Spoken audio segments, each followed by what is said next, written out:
A lot of people are really parsing the latest rate cut by the Fed, and more importantly, their forecast for pretty aggressive rate cuts over the next 12 months. I know your camp is still kind of married to this idea that the Fed will continue to cut at least through January. Why?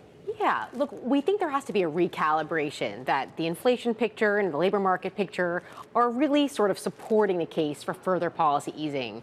But I think some of the market pricing in terms of the aggressive cuts into 2025 is getting ahead of itself. And I think you've heard that from a number of different market participants over the last couple of days. They've said, actually, growth is in a pretty good place, and the market pricing has gotten a little ahead of itself. Look, people ask me this all the time, and we think about this all the time in the fund.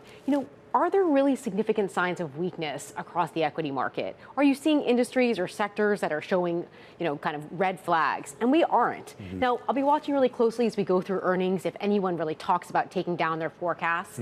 But I think the calls for the consumer demise have been way overdone. In fact, consumers are just being smart, value-oriented, and spending on the things that they like.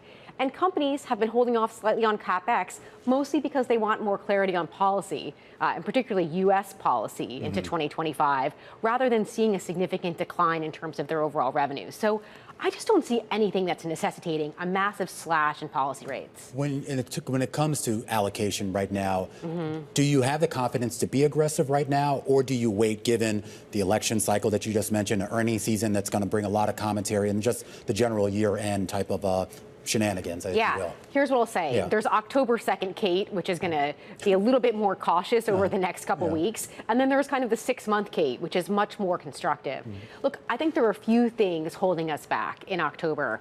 We have the technicals, frankly, around mutual fund, fiscal year end, where you get the tax law selling, which obviously can be a bit of a headwind. You have this blackout period we have ahead of earnings. We certainly have some concerns on the fundamental side. We just need to make sure that the earnings continue to hit the mark and that revenues are not decelerating rapidly, which was a fear coming out of second quarter reporting. Geopolitical concerns, of course. And then really, really critically, I think we need to see people feel confidence in stories outside of what they've invested in and what made money in 2024. So a broadening out of the market. So all of these things together are going to really sort of combine, I think, to dampen a little bit risk appetite. Not kill it, but dampen it over the next few weeks. So the next